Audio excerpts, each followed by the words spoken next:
ചേട്ടാ, ഞാൻ ഈ അടുത്ത കാലത്ത് വാങ്ങിച്ച ഒരു വാഹനമാണ്. പക്ഷേ ഇതിലൊരു മൈലേജ് കുറവും പിന്നെ അതുപോലെ ഒരു വൈബ്രേഷനും ഒക്കെ എനിക്ക് അനുഭവപ്പെടുന്നുണ്ട്. അപ്പോഴാണ് ഞാൻ നിങ്ങളുടെ ഒരു പരസ്യം ഇങ്ങനെ ഫേസ്ബുക്കിൽ കണ്ടത്. അങ്ങനെയാണ് ഞാൻ നിങ്ങളോട്ട് കോൺടാക്ട് ചെയ്യുന്നത്. അപ്പോൾ ഇതിൻ്റെ യഥാർത്ഥത്തിലുള്ളൊരു വിശദീകരണം നമുക്ക് ഒന്ന് തരാമോ? ഏതൊരു വാഹനമായാലും ഒരു 30,000 കിലോമീറ്റർ കഴിയുമ്പോൾ വാഹനത്തിന് ചെറിയ രീതിയിലുള്ള പവർ ഡ്രോപ്പ്, മൈലേജ് കുറവ് അനുഭവപ്പെടും. ഇത് കാരണം നമുക്ക് വാഹനത്തിൻ്റെ എഞ്ചിനകത്തുള്ള യഥാർത്ഥ ഒരു പിക്കപ്പ് നഷ്ടപ്പെടുന്നത് മൂലം കറുത്ത പുക എന്നിവ ഉണ്ടാകും. ഇത് എഞ്ചിനകത്ത് അടിഞ്ഞുകൂടുന്ന കാർബൺ അഥവാ കരി മൂലമാണ് ഉണ്ടാകുന്നത്. ഇത് നിയമാനുസൃതമായി ചെയ്യാൻ പറ്റുന്ന ഒരു എളുപ്പമുള്ള ഒരു മെത്തേഡാണ് എൻജിൻ ഡീപ്പ് കാർബണൈസിങ്. POH എന്ന് പറയുന്ന പ്യുർ ഓക്സി ഹൈഡ്രജൻ ഗ്യാസ് ഉപയോഗിച്ച് നമുക്കൊരു നൂതന സാങ്കേതിക വിദ്യ ഉപയോഗിച്ച് ഇപ്പം ചെയ്യാൻ പറ്റും. അതിൻ്റെ ഒരു മിഷനാണ് ഇത് ജർമ്മൻ ടെക്നോളജിയാണ് നമ്മളിത് ഉപയോഗിക്കുന്നത്. നമുക്കൊരു അരമണിക്കൂറാണ് ഇതിൻ്റെ പ്രോസസ്സായിട്ട് വേണ്ടി വരും. നമുക്ക്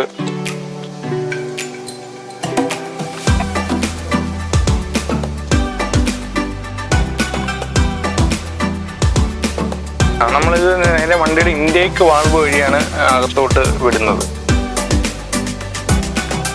ഇതാണ് അതിൻ്റെ പ്രോസസ്സ്. ഇനി വണ്ടി സ്റ്റാർട്ടിങ്ങിലാണ് ഇടുന്നത്.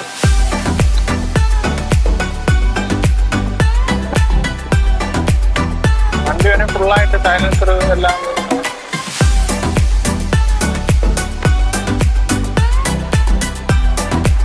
പുകയൊന്നുമില്ലല്ലോ? ഇല്ല.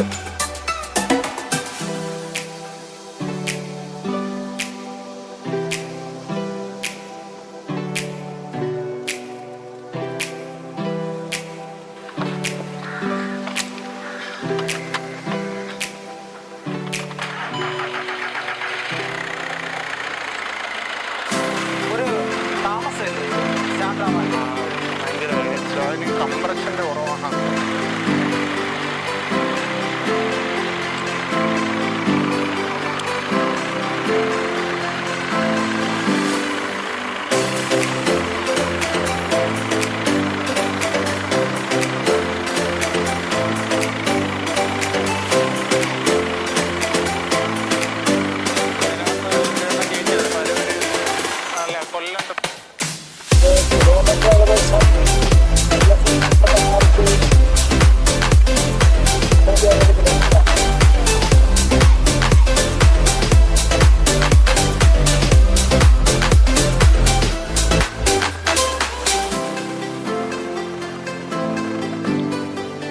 നമ്മൾ ഡീകാർബണൈസിങ് പ്രോസസ്സ് കഴിഞ്ഞിരിക്കുകയാണ്. ഇനി നമുക്ക് ഇതിൻ്റെ ടെസ്റ്റ് ഡ്രൈവ് ചെയ്ത് അതിൻ്റെ റിവ്യൂ കസ്റ്റമർ അടുത്ത് നമുക്ക് ചോദിക്കാം.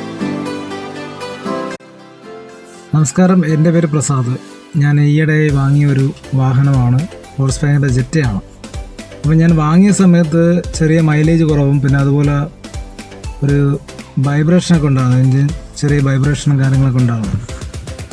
അപ്പോൾ ഏകദേശം 1 lakh കിലോമീറ്റർ അടുപ്പിച്ചായിട്ടുണ്ട്. ഇപ്പോഴും ഞാൻ ഇങ്ങനെ ഫേസ്ബുക്കിലൂടെ ഒരു ഡീകാർബണേഷൻ എംപ്ലോയി എഞ്ചിൻ കെയർ എന്ന് പറഞ്ഞൊരു കമ്പനിയുടെ ഒരു ഡീകാർബണേഷൻ ചെയ്യുന്നൊരു ടീമിനെ ഞാൻ പരിചയപ്പെട്ടതാണ്. അപ്പോൾ അവരെ വിളിച്ച സമയത്ത് അവർ നേരിട്ട് വീട്ടിൽ വരികയും അവരുടെ ഒരു ചെറിയ മെഷീൻ വെച്ച് അതിൻ്റെ എഞ്ചിൻ്റെ ഈ അടിഞ്ഞിരിക്കുന്ന കാർബണൊക്കെ അത് റിമൂവ് ചെയ്ത് കളയുന്ന രീതിയിലുള്ളൊരു പ്രവർത്തനം ചെയ്തിരുന്നു. അപ്പോൾ അതിനെ തുടർന്ന് എനിക്ക് നല്ല രീതിയിൽ തന്നെ അതിനൊരു റിസൾട്ട് കിട്ടിയിട്ടുണ്ട്. അതായത് നമുക്കിപ്പം ആ ഒരു പഴയ വൈബ്രേഷനൊക്കെ മാറി പിന്നെ തുടർന്ന് നല്ല മൈലേജായി വന്നിട്ടുണ്ട്. എഞ്ചിനൊക്കെ നല്ല സൈലൻ്റായി. അപ്പോൾ നമ്മൾ എല്ലാവരും ശ്രദ്ധിക്കേണ്ട ഒരു കാര്യം, ഒരു 20,000 കിലോമീറ്റർ കഴിയുമ്പോൾ നമ്മളിത് ചെയ്തു കഴിഞ്ഞാൽ ആ ഒരു വാഹനത്തിന് നല്ലൊരു കാര്യമായിരിക്കും. കാരണം ഇതിൽ വരുന്ന കാർബണൊക്കെ എഞ്ചിൻ ഹെഡിലൊക്കെ വരുന്ന കാർബണൊക്കെ അത് റിമൂവ് ചെയ്ത് കളയുന്ന ഒരു ഗ്യാസ് ഉപയോഗിച്ചാണ് ഇത് ചെയ്യുന്നത്. അപ്പോൾ അത് വളരെ നന്നായിരിക്കും വാഹനങ്ങൾക്ക്.